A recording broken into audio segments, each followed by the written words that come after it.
Hi, I'm Lisa. And I'm Michael. We help individuals and couples cultivate a no-surrender mindset through life's adversities so that you can thrive. Yes. Today we're going to talk about respecting each other's differences because, as you can see, we are different.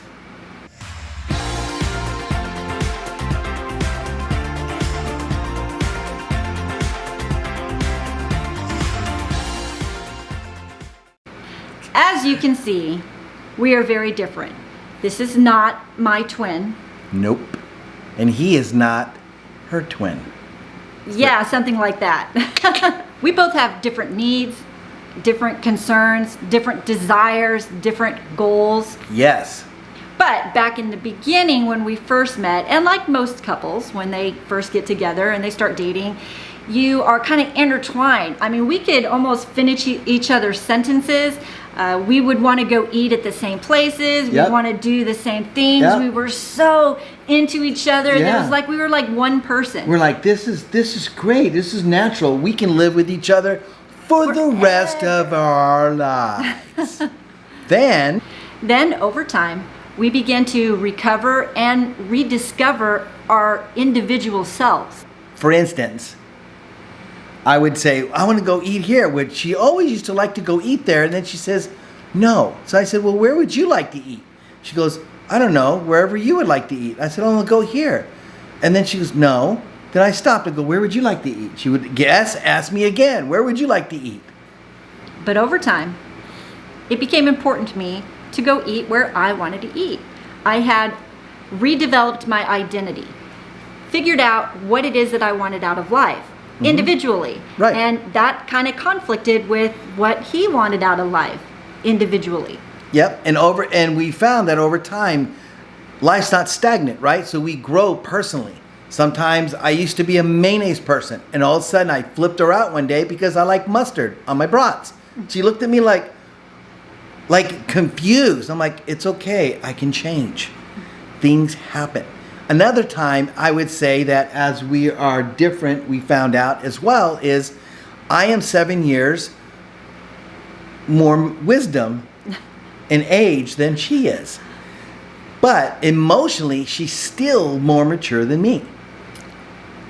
As you redevelop your individuality, there is going to be some friction. You're going to rub each other the wrong way. But that's okay. It's natural. Stop rubbing me. You're touching me the wrong way.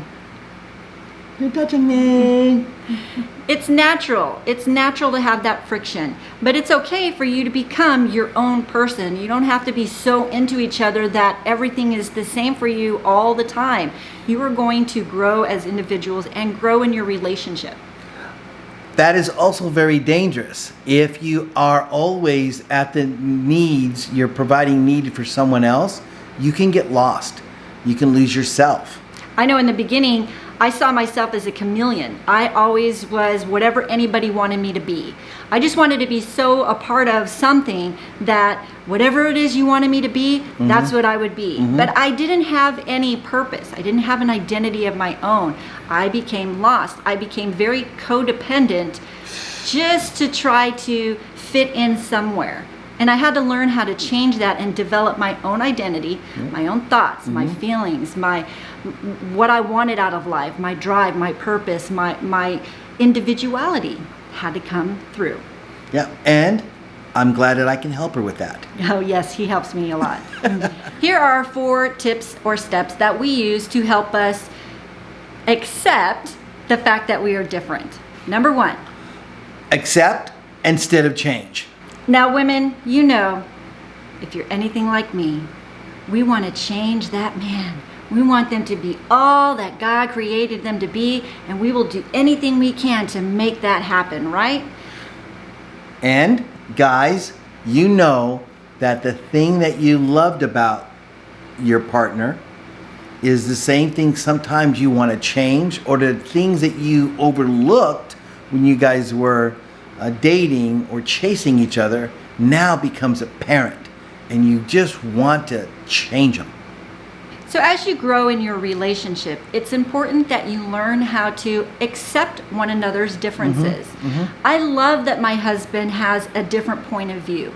I love that he has great ideas. I love that I can support him develop those great ideas because I'm very detail oriented. Together we make a great team.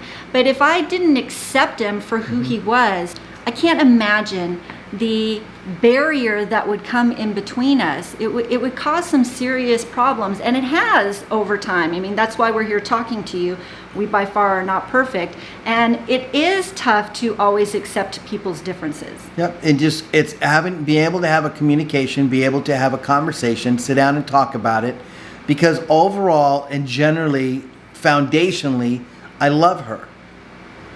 He loves me. I do. Don't always like her.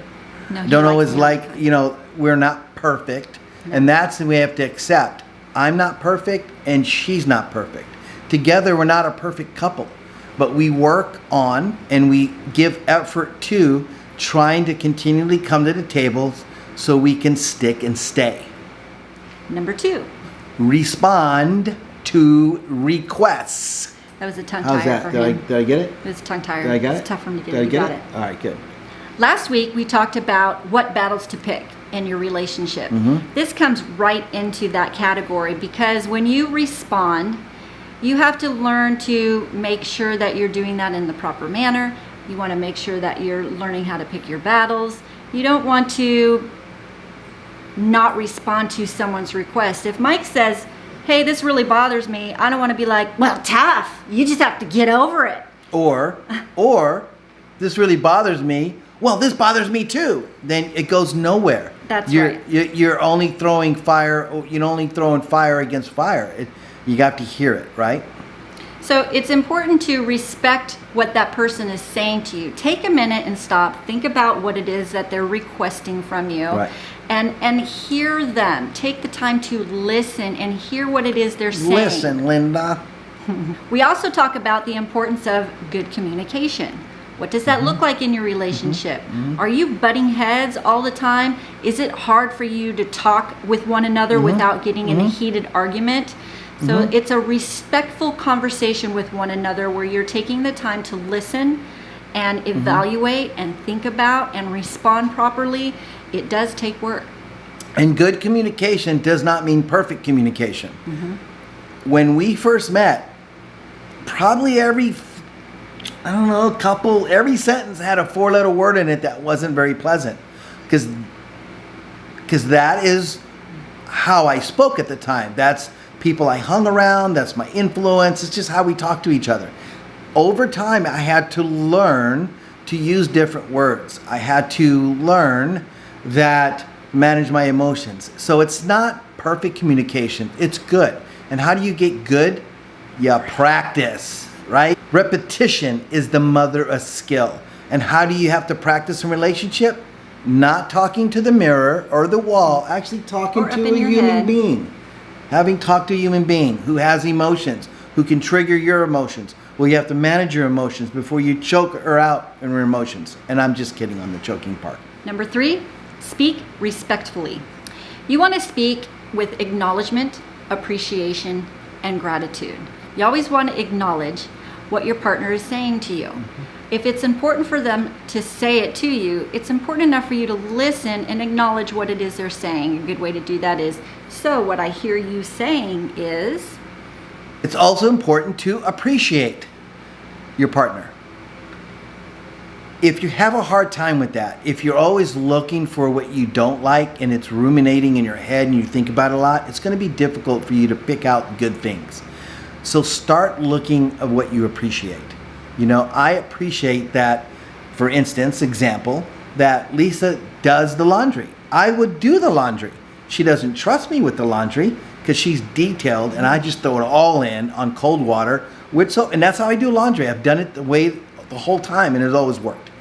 A few things come out pink, but I appreciate that she does that. I just appreciate that she doesn't complain. She does it with a good attitude. She has it on the list. It's not like overwhelming. So I really appreciate not only she does it, but the way she does it with intention and with her attitude. And be grateful. Be grateful for your partner. Be grateful for what they bring to the table. Be grateful for their differences. If they were just like you, how boring would that be?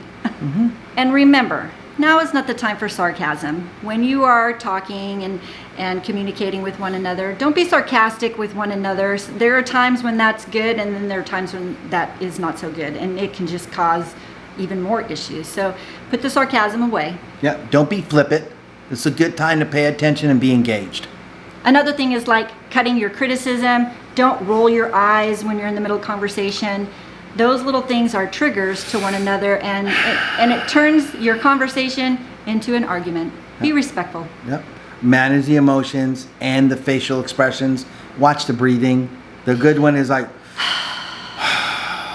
and if you manage it and go like, I'm just trying to keep myself cool and calm, then communicate that. It's also really important to speak highly of your partner in front of other people. Mm-hmm. You know, oftentimes they're at the water cooler and you're talking, and sometimes those conversations can get kind of negative or beat each other up. You always want to speak highly of your partner in front of other people. In that is watch who you hang around, watch who influences you, right? We all know groups of people, and I've been part of it. I'm not perfect, where you sit around and you can really talk about other people. You can sit around and really, judge and complain and pick apart. So I had to learn many years ago that I'd separate myself from guys sitting around who were complaining about their partners. Because I was thinking, why am I with that person if I'm complaining about him? Well, if I'm doing it just to be part of, and then I need to make some changes. So I edify instead. If I have nothing nice to say, if we're having a kind of tough day, then I don't say anything. I find something to be appreciated of. That's just life. Reality is that. So, ladies and gentlemen, don't have nothing nice to say, don't say anything at all. Edify your partner. Why would I talk negative about the person that I'm building a life with, and I'm hoping, because it's not a guarantee, and that's what we're talking, is that we grow old together. Why would I want to talk negative about that person and be down on them? Oh, I wouldn't want that, and she wouldn't want that with me. That doesn't bring us closer. It creates separation. And be encouraging with one another. Sometimes there are things that really bother me about my husband. Mm-hmm. I mean, it's a natural part of life. But that small thing, it's irrelevant in the big whole picture of this amazing man. So I have to learn to let that small thing go. And I accept it. I accept that is going to be how he is. Sometimes he's not ever going to change. And that's okay. I have to learn that he is different in that area. It doesn't have to be perfect all the time. We just have to be able to get along together. Yeah. And vice versa. There's things about Lisa that I've learned to accept, make sure who she is. Number 4. We want to learn from your mistakes and, of course, each other. We make a lot of mistakes. We're not perfect. We've made a lot of mistakes in the past, and we continue to make them. But they're new mistakes. We've learned from the ones that we've made in the past, and we try not to make those again. And we also learn from each other. So some of us learn a little quicker than others, but we're still learning from each other along the way. Support each other. I mean, do I really have to go into that? Encourage, support, and encourage. If you think about it, when's the last time you actually supported and encouraged your partner? We probably do it for friends. We do it for our guy friends. Girls do it for their girlfriends. They get on the phone. They do it. But what about your partner?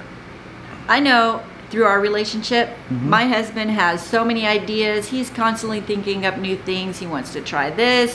Hey, what do you think about this?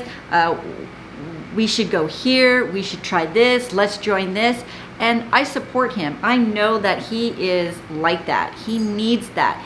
It gives him energy. So I'm going to go along on that ride with him because that brings us closer together. If I just say, yeah, whatever, that doesn't bring us closer together. I want to support him, encourage him. And it's even better when I jump in with him. We're on the same boat because then we're traveling together on that journey. And it's not always great, but we're together doing it. It's always fun. Here's the example of that. I could text her out of the blue, go, hey, honey, guess what? They have a good deal on boxing for the next 8 weeks. You in? She says, I'm in. Next thing, and I'm like, hey, They got a great deal. Remember, we always wanted to practice Krav Maga. Are you in for a year? She says.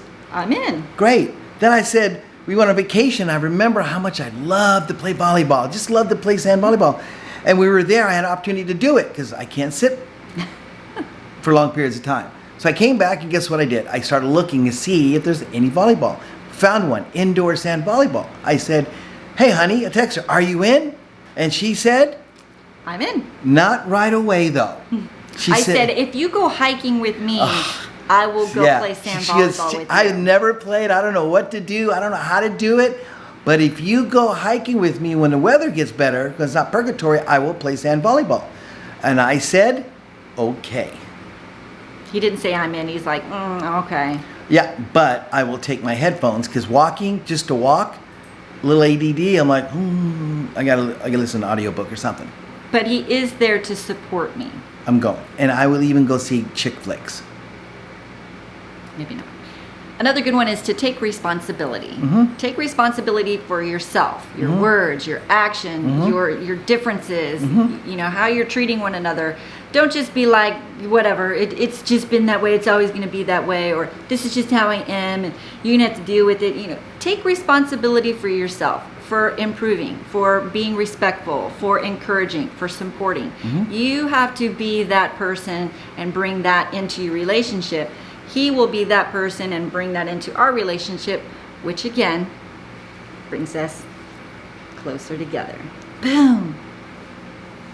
Boom. And forgive and give some grace. Be patient. Forgive. Don't linger. Don't bring up 10 years ago. Leave it alone. Don't give the cold shoulder. No. Don't be a cold fish for the next 4 days. Don't hold back it over emotional. your spouse, Don't hold back love. partner. It's punishment. So as you can see, we are different. We're Absolutely. different people. We're going to embrace that. We're going to accept it. We're going to surrender to it. We're going to give grace and forgive because that's what brings us closer together. There is no perfect relationship. Nope.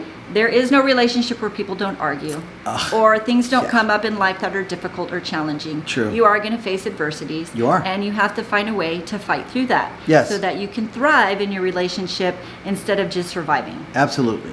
Enjoy life. Enjoy each other. Enjoy That's it. Great. So for more content, make sure you hit the like button and subscribe so you can get the latest as we make new videos and come up with new content. You have anything that you want us to talk about, please leave a message below and we'll get back with you and we'll create a content for it. I'm Michael. I'm Lisa. We'll see you later. Bye.